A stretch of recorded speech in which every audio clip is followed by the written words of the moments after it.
Hello বন্ধুরা, আজকে তোমাদের সাথে আমি শেয়ার করব কুইলিন পেপার দিয়ে কিভাবে রাখি বানানো যায়।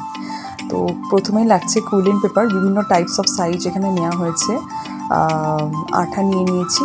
এবার দেখো কিভাবে আমি বানাচ্ছি। এখানে একটা স্টিক আছে, স্টিকের সাহায্যে আমি সমস্যাটা করব। তো দেখো এখানে প্রথমে পেপারগুলোকে খুব সাবধানে রোল করতে হবে। তো এখানে আমি স্পিডটা একটু বাড়িয়ে দিয়েছিলাম ভিডিওর, তো দেখে মনে হচ্ছে খুব তাড়াতাড়ি, বাট এটা আস্তে আস্তে করতে হবে। দেন এখানে আঠা দিয়ে এই পেপারটাকে দেখো অ্যাটাচ করে দেবো।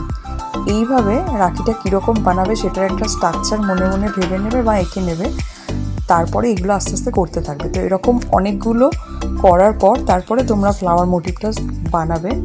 তো আমি এগুলো আগে করে নিচ্ছিলাম।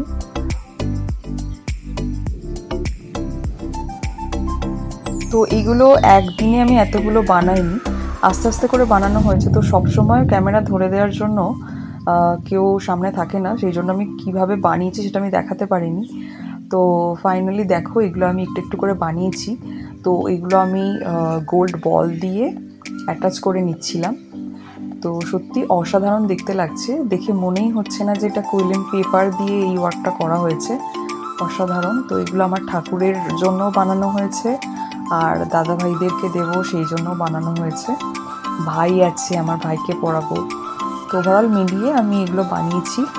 আর আরও কয়েকটা বানাবো যদি সময় পাই, আর না হলে এগুলো দিয়ে চালিয়ে নেবো, না হলে কিনে নিয়ে আসবো।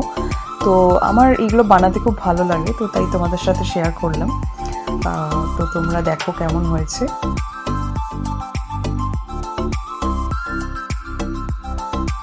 তো আমার নিজেরই পছন্দ হয়ে গেছে এই রাখিগুলো। মনে হচ্ছে আমাকে বেশ কেউ পড়াতো, বাট সেটা তো আর সম্ভব হবে না। তো ফাইনালি এগুলো দেখো কমপ্লিট হয়ে গেল। এবার আমি একটু ভিডিও শ্যুট করে নিচ্ছিলাম। এবার এর মধ্যে সবথেকে যেটা সুন্দর দেখতে হচ্ছে সেটা আমি গোপালকে বাঁধবো।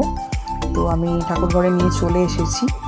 দেখো এইগুলো আমি বাঁধবো ঠাকুরকে। তো অসাধারণ দেখতে লাগছে আমার।